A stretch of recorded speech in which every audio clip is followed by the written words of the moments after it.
Magandang araw, hapon, gabi sa inyong lahat. Ako po si Kaburno. Ito po ang ating taga-suri talakayan. Ako po si Kaburno at ako ang inyong taga-suri. Sa puntong ito ng ating programa, kung hindi ka pa nakasubscribe, pakiclick po ng subscribe button at ang notification bell para updated po tayo sa ating mga susunod na videos. Kaya, let's go at simulan na natin!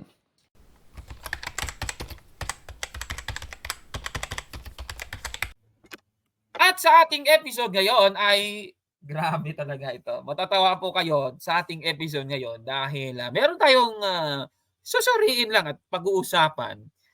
At titignan natin kung talagang mabait nga talaga o sadyang, nako, ewan ko na lang. At para sasamahan tayo sa ating talakayan, siyempre, hindi po mawawala ang ating kaibigan, si kapatid na Gabriel de Guzman. Brother Gabriel, magandang araw po sa inyo. Hello po, magandang araw po mga kapatid. Kapayapaan po na Diyos sa parating sa atin. Thank you so much po. At bago muna natin simulan ang ating episode ngayon, ay magdasal muna tayo. Sa ngalan ng Ama, at ng Anak, at ng Espiritu Santo. Amen. Ama namin, sumasalangit ka, sambahin ang ngalan mo, mapasa amin ang kaharian mo, sundin ang loob mo, dito sa lupa, para ng sa langit. Bigyan mo kami ngayon ng aming kakanin sa araw-araw, at patawarin mo kami sa aming mga sala, para ng pagpapatawad namin sa nagkakasala sa amin, at huwag mo kaming ipahintulot sa tukso, at iadya mo kami sa lahat ng masama. Amen. Aba, Ginoong Maria, napupuno ka ng grasya, ang Panginoong Diyos ay sumasa iyo. Bukod kang pinagpala sa babaeng lahat, at pinagpala naman ang iyong anak na si Jesus. Santa Maria, Ina ng Diyos, ipanalangin mo kaming makasalanan, ngayon at kung kami mamamatay. Amen. Luwalhati sa Ama, at sa Anak, at sa Espiritu Santo, Kaparangan sa unang-una, ngayon at magpakailanman, magpasawalang hanggan. Amen. sa ngalan ng Ama, at ng Anak, at ng Espiritu Santo. Amen. Amen! Ayan, kapatid na Gabriel. At ito na, sisimulan na natin, kapatid na Gabriel. Ang ating tatalakayin ngayon, ano? Sa ating episode po ngayon, kapatid na Gabriel, ay tatalakayin natin itong talagang grabing remarks ng ating kaibigan. Ano? Kaibigan din natin siya kahit na grabe siya mag-alipusta sa atin, kapatid na Gabriel. Eto meron lang akong ipapanood sa inyo na video, kapatid na Gabriel. Nasabi daw niya, eto panoorin na lang natin. Sige. Kulto ni Talibong na makinig po kayo sa iglesia para hindi kayo maging kulto. Ito po munang inaanyayan ko mga kulto ni Talibong na makinig po kayo sa iglesia para hindi kayo maging kulto. Ayan, so iniimbitahan ka daw ni Cesar Seneta, kapatid na Gabriel, na makinig daw sa kanya. O, yung mga kulto daw ni Talibong, ayan, makinig daw sa iglesia ni Manalo para hindi daw kayo maging kulto. Ito daw ba yan, kapatid na Gabriel? Hindi daw magiging kulto yung makikinig dyan at aanib ka agad sa iglesia niya, kapatid na Gabriel? Ako, mukhang hindi naman totoo yan eh. Diba? Oo naman. Nasasaktan nga sila, kapatid na Gabriel. Ipakita ko lang, ito pasensya na mga kababayan, si Cesar Seneta, masakit sa kanya to, kapatid na Gabriel, ang katotohanan. Ito, ang sabi niya daw, na makinig daw sa kanyang iglesia para hindi daw maging kulto. Pero kung hahanapin sa Google, kapatid na Gabriel, ayan nakikita niyo sa screen nakalagay, largest cult, largest cult in the Philippines. Pag-click mo niyan, ayan! Ano ba nakalagay, Iglesia Katolika ba yan, Mr. Cesar Seneta? Nako, Grabe yan. Lumabas na agad yung resulto. 0.68 seconds. O, 'di ba ang bilis ng Google, wala pa sa 4:00 niyan, kapatid na Gabriel. O Ayun, no? tapos tapos sasabihin pa niya, kapatid na Gabriel, na kulto daw ang Iglesia Katolika. Ay naku Yun naman, lang. tsismoso lang talaga 'yang si Cesar na 'yan, mga kababayan. At hindi lang 'yan, kapatid na Gabriel, may Hmm. mga aklat na eto, babasahin na lang natin, Pasensya na, mga kababayan, masakit kasi, masakit ang katotohanan, 'di ba? Yes, ganun talaga. Oo.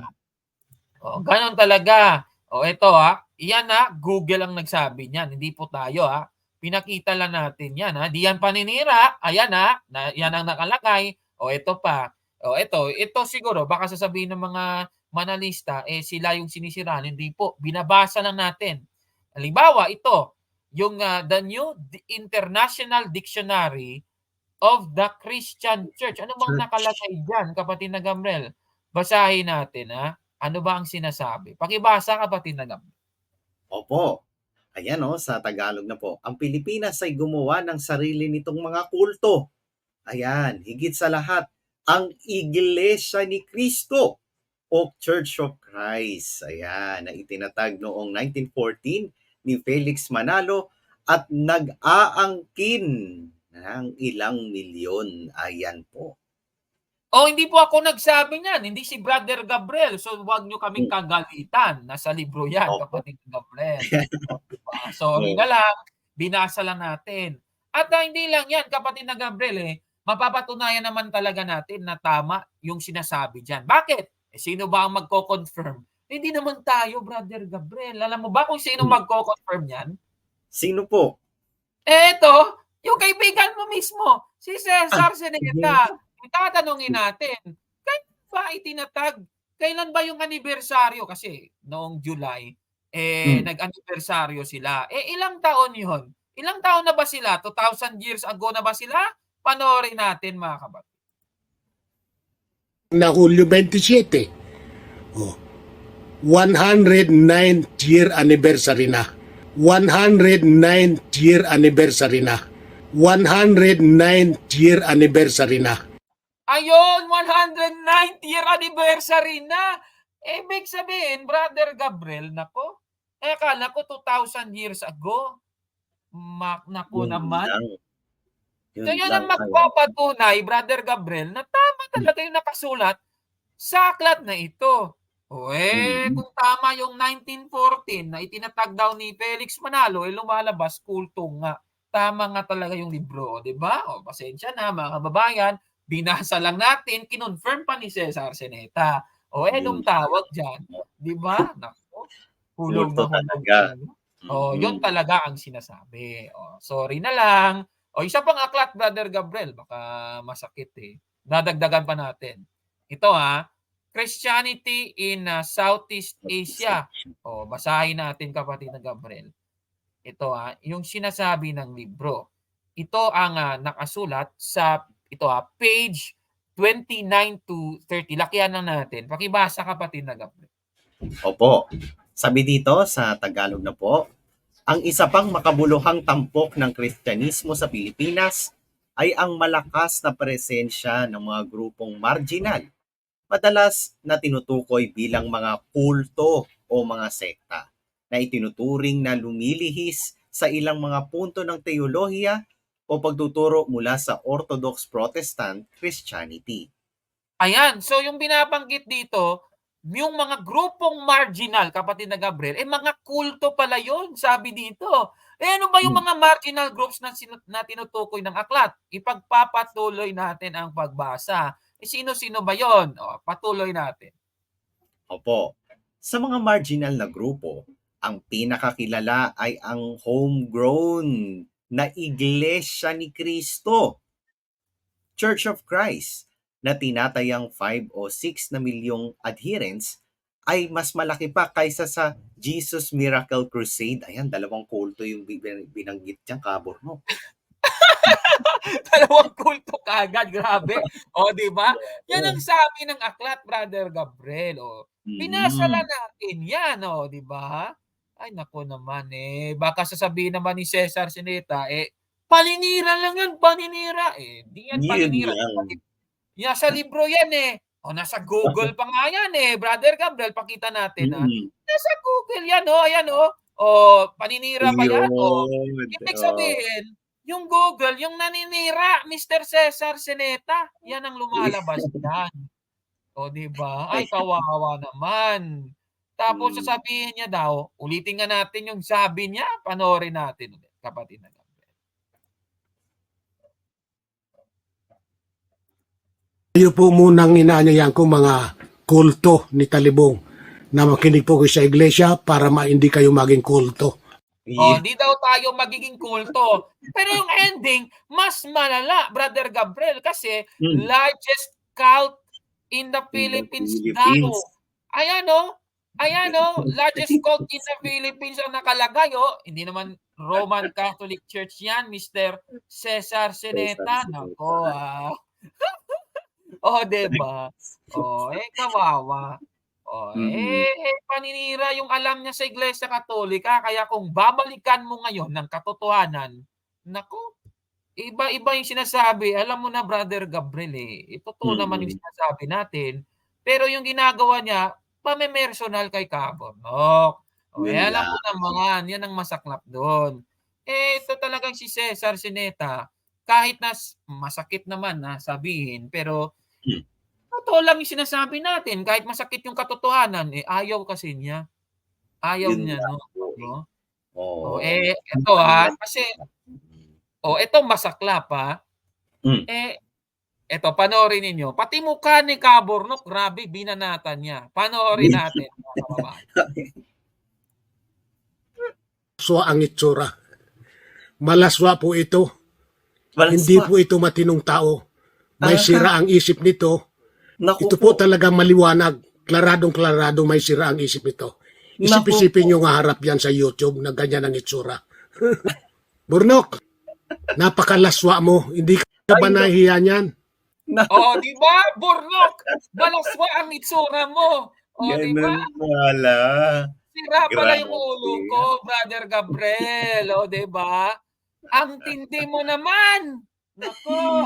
Malaswa. Anong pinagsasasabi dyan? Grabe naman, nag-blow lang ng cake. Malaswa naman yan. Oo. Pero itong mahirap, Brother Gabriel. Malaswa daw yung mukha ni Cabornok. Pero, ibang mukha yung kanyang ipinakita. Ito, panoorin natin, kapatid na Gabriel, Ang tindi talaga ng kanyang ginagawa. Natatawa talaga tayo. Panoorin natin. Bakit takot kang magpakita ng mukha abang nagsasalita ka?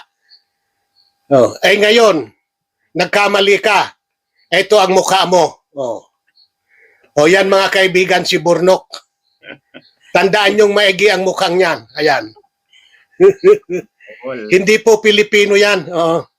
Siguro, naiwan lang yan sa Pilipinas. Di ba? Pati yung iconic na laughter pa niya, Brother Gabriel. Di ba? Ay, nako naman. Tapos, yung mukha daw ni Cabornok, yan daw. Tapos, yan daw na mukha, malaswa daw yan. At sira ang ulo. Kawawa naman si Kuya. Nag-blow lang ng cake Malaswa na. Ayun. Nagdiwag lang ng birthday, kalaswaan na. Grabe naman yan si Tatang Sineta. Grabe naman yan. Kawawa na talaga. Masakit kasi yung katotohanan. Pero ito pang masaklap, Brother Gabriel. Bibigyan niya daw tayo ng Amerikana. Kaya daw hindi daw ako magpapakita ng mukha. Di daw ako nagpapakita ng mukha kasi wala akong Amerikana at barong. Kaya bibigyan niya daw tayo. Ganun. Ito panoorin natin. Grabe talaga itong comedy show na ito. Kawawa ka naman Siguro, kaya ayaw mong pakita ng mukha kasi wala kang Amerikana, wala kang barong. Ano? Di ba? Wala daw ako. Yun. Wala daw akong wala daw akong Amerikana. Ulitin nga natin yan, kapatid na Gabriel, Burnok, kawawa ka naman kawawa daw ako. Bakit? Siguro, kaya ayaw mong pakita ng mukha kasi wala kang Amerikana, wala kang barong. Ano? Anong gagawin mo? Bibigyan kita, marami akong Amerikana, Burnok. Oh. Ayun, sana all. Sana all maraming Amerikana Oo, ang sa dami pa nilang kabarong. Amerikana.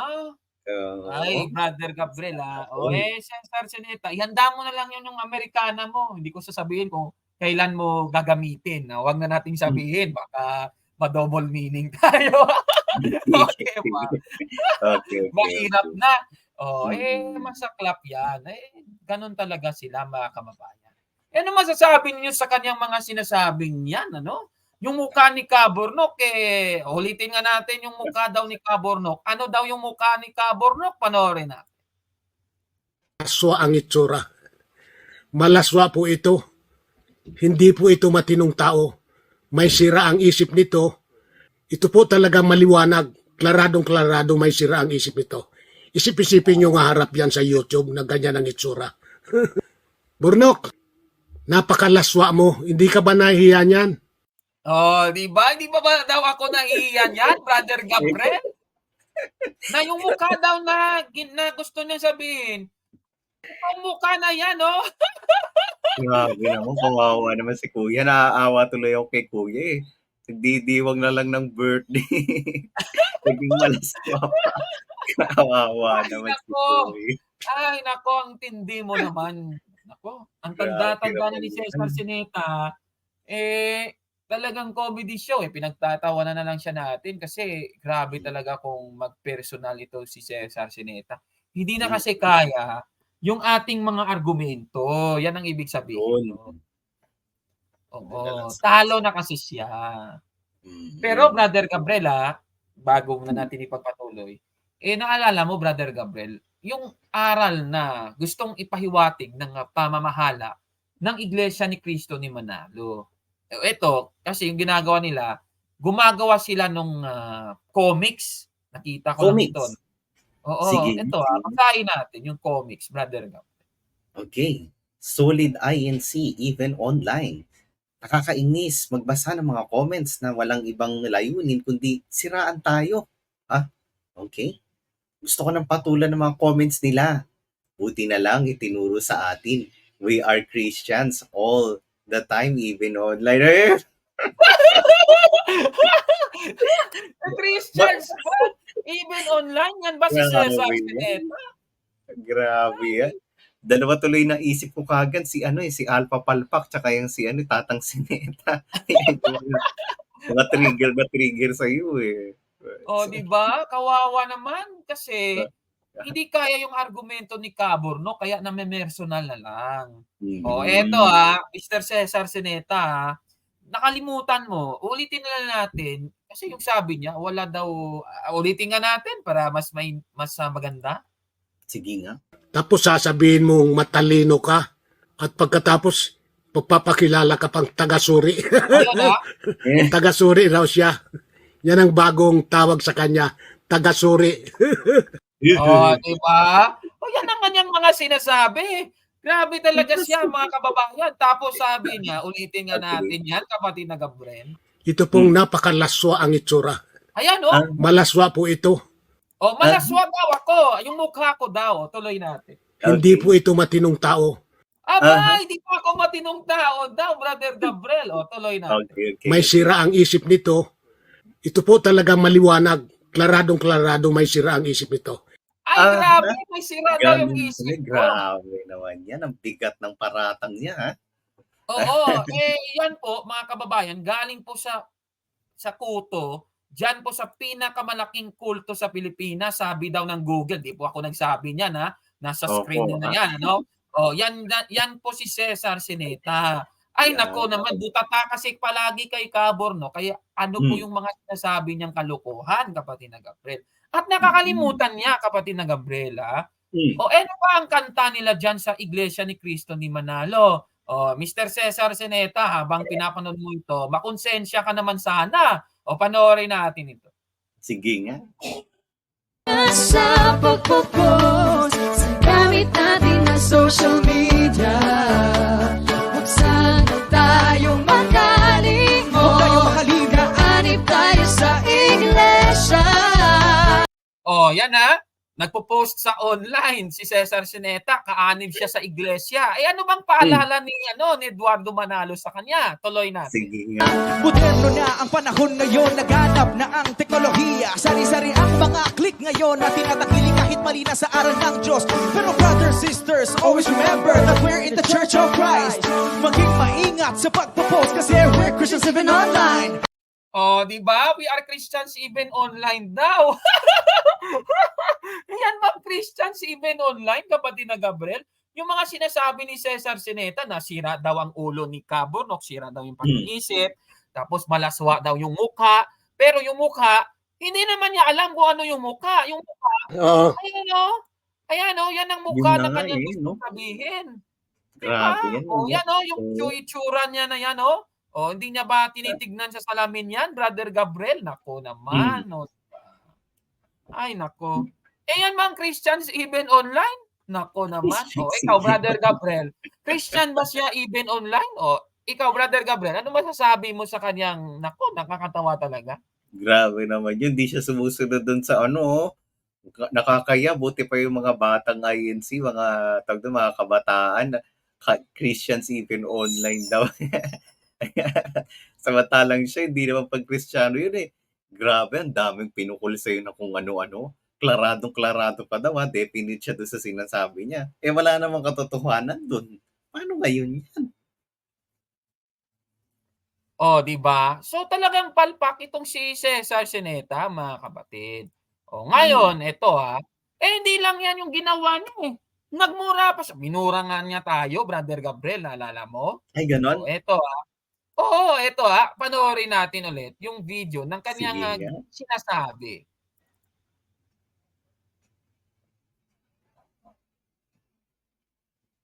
Ang maniniwala sa iyo, mga Katolikong hunghang. Ayan yung maniniwala daw sa atin kayo na nanonood, na naniniwala kay Caburnok. Pinagmumura kayo ni Cesar Sineta. Tuloy natin. Antikristong hunghan. Naku, antikristong hunghang daw kayong mga nanonood kay Caburnok daw at naniniwala kay Caburnok. Eh ikaw, Brother Gabriel, naniniwala ka kay Caburnok eh. Ibig sabihin, antikristong hunghang ka pala. Eh ano ka pa ba? Tuloy natin. Kasi ikaw antikristong hunghang ka eh. Ano bang ibig sabihin ng hunghang? Ayan ano daw yung ibig sabihin ng hunghang daw? Eto kayo na nanonood kay Caburnok, ano bang ibig sabihin ng hunghang? Kasi kayo daw ay hunghang. O, tuloy natin. Tanga, bobo. Ayun! Tanga, bobo. Ayun! Tanga, bobo. Magdaraya, sinungaling. Walang alam. Ang salitang hunghang, nandyan na lahat eh. Nandyan na lahat eh. O, di ba yan mga Christians even online? Brother Gabriel? Ganun pala yun. Ay, grabe talaga. O, di ba? Pati si Caburnok nga, hindi nga nakaligtas, Brother Gabriel. Pati tayo, pinagmumuran yan eh. O, panoorin na. Kompleto na. Ayan. Kita ang kasinungalingan mo. Kitang-kita ang pangluloko. O sino ngayon ang manulukot mandaraya? Ikaw, hindi ako. Pero sinungaling ka at maluluwag na tornilyo mo. O, di ba? Burnok! Kitang-kita ang kasinungalingan mo. Kitang-kita ang pangluloko mo. O mga supporter niya, dapat nyo bang pagtiwalaan ng taong ito? Oo naman. Ito pa dapat yung paniwalaan? Yes. Ito ba dapat yung pagkatiwalaan na ito'y marunong? Opo. Marunong ba yan? Opo. Pandaraya at panluloko, bobo, mangmang. O, di ba? Bobo pa daw at mangmang si Caburnok. Pero grabe talagang grabe yung bibig niya, Brother Gabriel. Ang tindi mo talaga. O, di ba? Ako, kawawa naman ito. Ulitin nga natin ang sabi ng ng kanta nila, Brother Gabriel. Naku, pangalahanan lang natin si Cesar Sineta. Panoorin natin ulit Ingat sa pagpo-post sa gamit natin ng social media. Huwag sana tayong makalimot. Huwag tayong makalimot. Kaanib tayo sa iglesia. Moderno na ang panahon ngayon, naganap na ang teknolohiya. Sari-sari ang mga click ngayon na tinatakili kahit mali na sa aral ng Diyos. Pero brothers, sisters, always remember that we're in the Church of Christ. Maging maingat sa pagpo-post kasi we're Christians even online. O, di ba? We are Christians even online daw. Naniniwala ka ba dyan, Brother Gabriel, sa pinaggagawa ni Cesar Sineta, na siya ay Christian even online? Di ba? Nako, hindi ako naniniwala na ano na, Kristiyano yan. Ang dami na nagsasabi sa'yo. Halatang may ano na yan, yung may personal na galit na. O, di ba? Nagagalit. Personal na yung kanyang sinasabi. Tayo, wala naman eh. Sinasabi lang natin yung nababasa natin eh. Di ba? Ay, nako. Yes. Kawawa naman. Ito pang masaklap, Brother Gabriel. Grabe yung paninira niya sa Iglesia Katolika, pero wala siyang alam sa aral ng Iglesia Katolika. Di ba ang ironic nun? Naninira ka sa Iglesia Katolika, pero wala kang alam sa Iglesia Katolika. O, ito ang kanyang pag-amin. Ako po ay Cesar Sineta. Ako po ay dating isang Katoliko. Pinanganak po akong Katoliko. Lumaki po akong isang Katoliko. Pero gaya po ng maraming Katoliko, ay wala po akong nalalaman tungkol sa Katoliko. Ayun. Ayun! Yun pala ka. Maging ang mga magulang ko po ay Katoliko din po. Ayun! So siya na mismong umamin, Brother Gabriel, na siya pala walang alam, ano? Ayan, no? Wala daw siyang alam, wala siyang nalalaman tungkol sa Katoliko. Bakit ka naninira sa Iglesia Katolika? Wala ka palang alam. O, di ba? Ganon yun. How ironic. O, tapos, yung mga sasabihin niya kay Caborno, panoorin natin ulit. Itsura. Malaswa po ito. Hindi po ito matinong tao. May sira ang isip nito. Ito po talaga maliwanag. Klaradong-klarado may sira ang isip nito. Isip-isipin nyo nga harap yan sa YouTube na ganyan ang itsura. Burnok, napakalaswa mo. Hindi ka ba nahihiya niyan? Tapos sasabihin mong matalino ka. At pagkatapos, pagpapakilala ka pang taga-suri. O, di ba? Nagpapakilala ba daw tayong taga-suri? Pero nakalimutan niya yung bilin ng kanyang tagapamahalang pangkalahatan. Ito, panoorin natin. Isa rin ang mga click ngayon na tinatakili kahit mali na sa aral ng Diyos. Pero brothers, sisters, always remember that we're in the Church of Christ.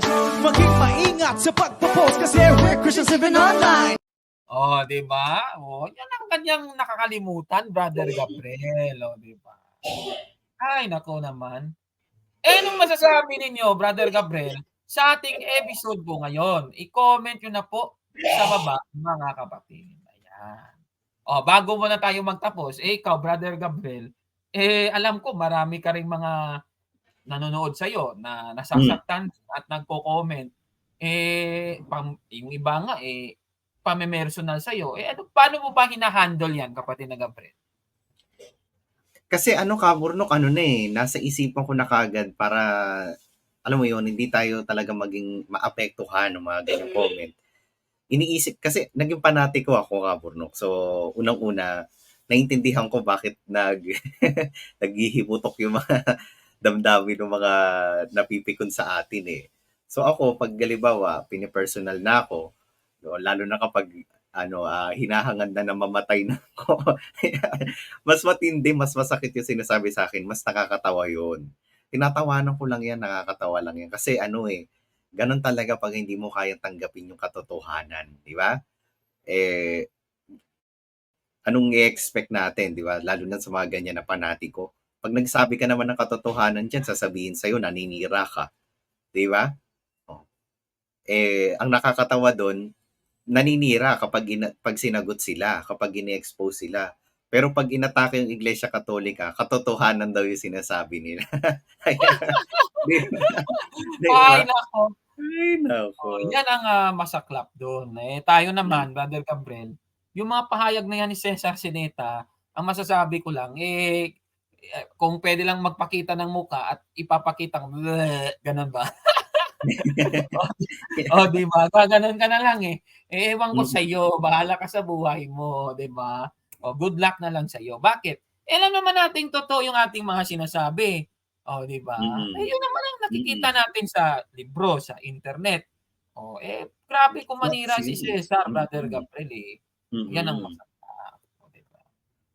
Tandaan po natin, mga kababayan, di po natin layunin na saktan ang damdamin ng mga taga-Iglesia ni Cristo ni Manalo, yung mga members dyan na nanonood sa atin. Pasensya na, no? Pero yung layunin lang natin ay sagutin po ang paninira laban po sa Iglesia Katolika. Yan lang pong layunin natin. Yes, At yung baka pinakamahalaga. nasasaktan kayo, sorry lang po. Ayan. Ano masasabi ninyo, mga kababayan, doon sa pinagsasabi ni Cesar Zeneta na hindi naman niya sinusunod yung sinabi po ng kanilang tagapamahalang pangkalahatan at yung mga pinapakalat sa social media na dapat maging Christians even online si Cesar Zeneta.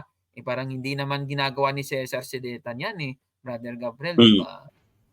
Oo. Tayo, mabait naman tayo sa kanya kahit na yung dala nating sinasabi naman natin, katotohanan lang naman, di ba? Mm. Siguro nasasaktan si Cesar Zeneta out of his pain dahil sa kanyang pain na kanyang naranasan. Oo. Yun yung kanyang pagre-release, yung paggawa ng kalokohan kay Cabornok, di ba? Kasi nga takot siya sa katotohanan at Brother Gabriel ayaw niyang tanggapin. Yan ang masakla, di ba? Anong masasabi ninyo sa ating episode ngayon, mga kapatid? I-comment niyo na po sa baba, mga kababayan. At kung like mo ang video na ito, paki-smash ng like button at mag-subscribe sa ating YouTube channel sa Factbusters PH at mapapanood din ito sa The Beloved Catholic YouTube channel. Kaya, huwag maniwala sa sabi-sabi. I-check mo na kung fact nga talaga. Hanggang sa susunod na episode, kasama po si kapatid na Gabriel de Guzman. Ako po si Cabornok at kaming dalawa ang inyong taga-suri. Maraming salamat, Brother Gabriel, sa pagsama mo sa ating tawanan ngayong araw na ito. Bago na natin tapusin, panoorin muna natin ang kanyang huling paninira kay Cabornok at yung nakakalimutan niya. Panoorin natin ulit. Ito pong napakalaswa ang itsura. Malaswa po ito. Hindi po ito matinong tao. May sira ang isip nito. Ito po talagang maliwanag. Klaradong-klarado may sira ang isip nito. Isip-isipin nyo nga harap yan sa YouTube na ganyan ang itsura. Bornok, napakalaswa mo. Hindi ka ba nahihiya niyan? Maging maingat sa pagpo-post sa gamit natin ng social media. Huwag sana tayong makalimot. Kaanib tayo sa iglesia. At pagkatapos, pagpapakilala ka pang taga-suri. Taga-suri raw siya. Yan ang bagong tawag sa kanya. Taga-suri. Ang dapat, suriin mo ang sarili mo. Yung utak mo, suriin mo. May diferensya utak mo, pareho kayo ni talibong. Yan ang suriin mo. Pero brothers, sisters, always remember that we're in the Church of Christ. Maging maingat sa pagpo-post kasi we're Christians living on. I am Catholic. I